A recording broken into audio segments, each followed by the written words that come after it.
हिमालय की वो बर्फीली रात अब और भी ज्यादा खूंखार हो गई थी।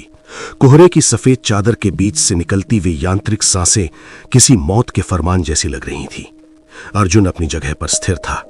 उसका दाहिना हाथ सीने की उस टूटी हुई पसली को दबाए हुए था, जहां दर्द अब किसी जलते हुए तेजाब की तरह महसूस हो रहा था, जो हर धड़कन के साथ पूरे शरीर में फैल जाता। उसके दूसरे हाथ में कॉम्बैट नाइफ की पकड़ बर्फ और पसीने की वजह से ढीली पड़ रही थी। सामने खड़ा मशीनी शिकारी डॉक्टर जीरो का पालतू हंटिंग डॉग पूरी तरह तैयार था। उसके लोहे और मांस से बने शरीर की गर्मी आसपास की बर्फ को पिघलाकर भाप पर आ रही थी। यांत्रिक कुत्ते ने एक भयानक छलांग लगाई। अर्जुन ने दाएं तरफ हटने की कोशिश की, लेकिन टूटी हुई पसली ने उसे समय पर हिलने नहीं दिया। वो 1 सेकंड के लिए धीमा पड़ा और वही 1 सेकंड भारी पड़ गया। मशीनी शिकारी का भारी पंजा सीधे अर्जुन के सीने के जख्म पर लगा। अर्जुन के फेफड़ों से हवा एक झटके में बाहर निकल गई। वो पीछे की तरफ बर्फ पर जा गिरा। आंखों के सामने काले धब्बे तैरने लगे। शरीर कुछ पलों के लिए सुन्न पड़ गया। वो सांस खींचना चाहता था, लेकिन सीने में जैसे कोई आरी चल रही थी। मशीनी कुत्ता रुका नहीं। वो दोबारा झपटा। उसके जबड़े अर्जुन के गले को फाड़ने के लिए खुले थे। अर्जुन ने अपनी पूरी ताकत समेटी और बर्फ पर बगल की तरफ लुढ़का। कुत्ता उसके ऊपर से निकला। उसके पंजे अर्जुन के कंधे के टैक्टिकल सूट को चीरते हुए निकल गए। अर्जुन ने पलट कर वार किया। निशाना कुत्ते की गर्दन के नीचे चमक रही थर्मल वेंट थी, लेकिन हाथ कांप रहे थे। चाकू का वार निशाने से 2 इंच दूर लगा। लोहे की खाल पर सिर्फ एक खरोंच आई। कुत्ता हवा में ही मुड़ा और वापस अर्जुन पर टूट पड़ा। इस बार उसने अर्जुन के पैर को अपने जबड़ों में जकड़ने की कोशिश की। अर्जुन ने अपनी देह को घुमाया और अपना बायां पैर कुत्ते के मुंह पर दे मारा। घुटने के चटकने का एहसास अर्जुन के दिमाग तक पहुंचा, लेकिन उसने दांत तले अपनी जीभ दबा ली। वो घिसटता हुआ एक मोटे चीड़ के पेड़ की तरफ बढ़ा। उसे पता था कि खुले में वो इस मशीन को नहीं हरा सकता। शिकारी जानवर पूरी रफ्तार से उसकी तरफ दौड़ा। अर्जुन ने पेड़ के तने का सहारा लिया। जैसे ही कुत्ता पास पहुंचा, अर्जुन ने अपनी बची हुई पैराशूट की रस्सियों को, जो अभी भी उसके हाथ में उलझी थी, हवा में लहराया। कुत्ते की रफ्तार ही उसका फंदा बन गई। उसके पैर और गर्दन रस्सियों के घेरे में फंस गए। मशीनी जानवर पागल होकर रस्सियों को झटका देने लगा। वो इतनी ताकतवर मशीन थी कि पेड़ की मोटी छाल उखड़कर हवा में उड़ने लगी। अर्जुन ने अपनी पूरी जान लगा दी। उसने रस्सियों का दूसरा सिरा जड़ में फंसाया और खुद घूमकर कुत्ते के ठीक ऊपर आ गया। कुत्ता झटपटा रहा था। उसकी गर्दन की थर्मल नली अब अर्जुन के बिल्कुल सामने थी। अर्जुन ने अपना कॉम्बैट नाइफ दोनों हाथों से पकड़ा और अपनी बची कुची आखिरी जान उस वार में झोंक दी। चाकू पूरी तरह अंदर नहीं गया। वो आधे रास्ते में धातु के बीच फंस गया। मशीनी कुत्ता और भी हिंसक होकर उछलने लगा। उसके यांत्रिक पंजे अर्जुन के चेहरे और हाथों को खुरच रहे थे। अर्जुन ने हार नहीं मानी। उसने अपनी कोहनी से चाकू के पिछले हिस्से पर प्रहार किया। चाकू थर्मल नली के पार निकल गया। कुत्ते के शरीर से हरा गाढ़ा तेल और गर्म भाप का फव्वारा फूटा। वो यांत्रिक जानवर अभी भी कांप रहा था। पैर बर्फ को खोद रहे थे, लेकिन उसकी आंखों की लाल रोशनी धीमी पड़ने लगी थी। अर्जुन किनारे हटा और बर्फ पर गिर पड़ा। वो कुछ बोलने की कोशिश कर रहा था। उसके होंठ हिले, लेकिन कोई आवाज बाहर नहीं आई। वो बस अपनी उखड़ती सांसों को सुन पा रहा था। उसका सूट खून और मशीनी तेल से लथपथ था। वो बस वहां पड़ा रहा, बर्फ को लाल होते देखता हुआ। कोसों दूर बर्फ की एक गहरी और संकरी खाई के अंदर मौत जैसी खामोशी थी। रिया ने अपनी आंखें खोली। उसे नहीं पता था कि वो कितनी देर तक वहां पड़ी रही। उसके चेहरे पर बर्फ की एक पतली परत जम गई थी। उसने हिलने की कोशिश की, लेकिन उसके बाएं पैर से उठी दर्द की लहर ने उसे फिर से सुन्न कर दिया। उसका पैर घुटने के नीचे से एक डरावने कोन पर मुड़ा हुआ था।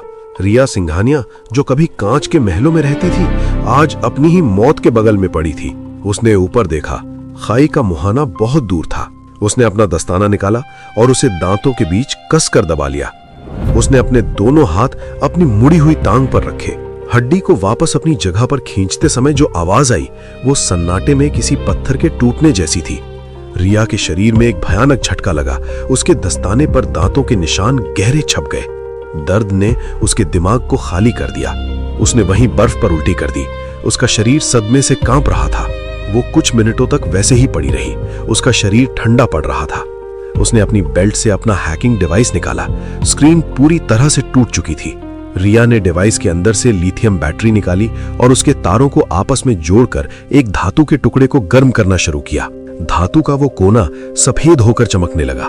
रिया ने एक लंबी सांस ली और उस जलते हुए लोहे को सीधे अपने घाव पर रख दिया। उसके गले से एक घुटती हुई चीख निकली। मांस के जलने की गंध हवा में फैली। रिया फिर से अंधेरे में डूबने लगी, लेकिन इस बार वो रुकी। उसने अपने हाथ से अपना चेहरा साफ किया। उसने टूटी हुई स्क्रीन में अपना चेहरा देखा।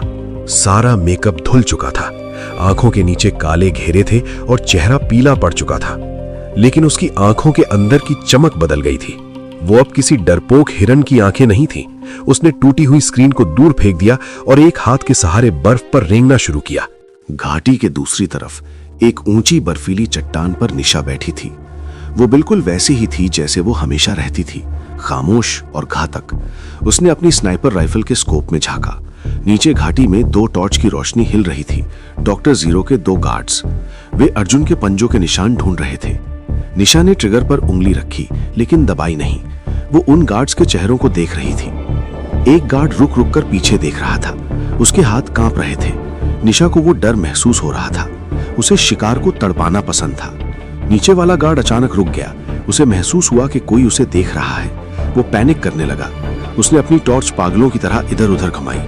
निशा ने अपनी राइफल की नली साफ की और मरे हुए गार्ड की तरफ देखते हुए बहुत ही धीरे से गुनगुनाया, सांसें भारी हो रही हैं, डर मत, अभी तो सिर्फ रूह कांपी है। उस गार्ड ने जैसे ही अपने साथी को पुकारने के लिए मुंह खोला, निशा ने ट्रिगर दबा दिया। गार्ड का सिर एक झटके में पीछे की तरफ मुड़ा और वो बिना किसी आवाज के बर्फ में धंस गया। दूसरा गार्ड चिल्लाने ही वाला था कि निशा की दूसरी गोली उसकी छाती के बीचों बीच उतरी। निशा ने अपनी राइफल पीठ पर टांगी। उसे दूर से कई स्नो मोबाइल के इंजन की आवाज सुनाई दी। उसकी मुस्कान गायब हो गई। उसने स्कोप से देखा, सारी लाइटें एक ही दिशा में जा रही थीं। उसने अपनी राइफल की मैगजीन चेक की और अंधेरे में गायब होते हुए फुसफुसाया, जंग शुरू होने से पहले ही हार गए, अभी तो मैंने खिलौने निकाले भी नहीं। अर्जुन अभी भी उसी मरे हुए यांत्रिक कुत्ते के पास था। उसने कुत्ते की गर्दन से एक डेटा चिप निकाली। जैसे ही चिप अर्जुन के हाथ में आई, वो लाल रंग में ब्लिंक करने लगी। एक हल्की बीप हवा में गूंजी। अर्जुन की आंखें फैल गईं। उसने चिप को कुचलने की कोशिश की, लेकिन बहुत देर हो चुकी थी। चिप से एक सपाट आवाज निकली, सिस्टम सूचना, जैव हथियार 04 निष्क्रिय, अंतिम लोकेशन डेटाबेस को भेज दिया गया है। अर्जुन ने चिप को बर्फ में कुचल दिया, लेकिन सिग्नल जा चुका था। उसने अपनी लोकेशन खुद दुश्मनों को दे दी थी। उसने खड़े होने की कोशिश की, लेकिन पसली का एक हिस्सा फेफड़े की तरफ धंस गया। वो लड़खड़ाया और एक घुटने पर आ गया। अचानक चारों तरफ से सर्च लाइट्स की सफेद रोशनी ने बर्फ को चीर दिया। कई स्नो मोबाइल ने उसे घेर लिया था। हथियारों से लैस गार्ड्स नीचे उतरे। उनकी लेजर गन्स की लाल बिंदियां अर्जुन की छाती और माथे पर नाच रही थीं। अर्जुन ने अपना चाकू ऊपर उठाया। ये एक आखिरी कोशिश थी, लेकिन जैसे ही वो आगे बढ़ा, उसकी पसली ने जवाब दे दिया। वो बुरी तरह खांसा और घुटनों के बल गिर पड़ा। एक नकाब पोस्टकार्ड आगे बढ़ा और उसने अपनी राइफल का बट अर्जुन के कंधे पर जोर से दे मारा। अर्जुन का चेहरा बर्फ में धंस गया। गार्ड ने वॉकी टॉकी निकाला और उसका सिर पीछे की तरफ झटकते हुए बोला, ज्यादा छटपटा मत बादशाह, डॉक्टर को ताजा खाल बहुत पसंद है। वॉकी टॉकी से डॉक्टर जीरो की ठंडी आवाज आई। डॉक्टर जीरो ने बहुत ही शांति से कहा, बहुत अच्छा, उसे सुरक्षित लेकर आओ। मुझे जिंदा नमूनों का बहुत शौक है। उसे सीधे प्रोसेसिंग रूम में डाल दो। गार्ड ने अर्जुन के बालों को पकड़कर उसका सिर पीछे खींचा। अर्जुन ने अपने मुंह में भरे खून को गार्ड के जूतों पर थूका और पसीने से लथपथ आवाज में बस इतना कहा, डॉक्टर से कहना उसका काल आ गया है। गार्ड उसे घसीटते हुए स्नो मोबाइल की तरफ ले जाना शुरू किया। कोसों दूर रिया रेंग रही थी और पहाड़ के दूसरी तरफ निशा अपनी स्नाइपर लेकर अंधेरे में गायब हो रही थी। हिमालय की बर्फ अब और भी गहरी होने वाली थी। नेक्स्ट एपिसोड प्रीव्यू, अर्जुन और डॉक्टर जीरो का आमना सामना। क्या प्रोसेसिंग रूम के दरवाजे किसी के लिए वापस खुलते हैं? रिया का बर्फीला संघर्ष और निशा का एक खतरनाक शिकार।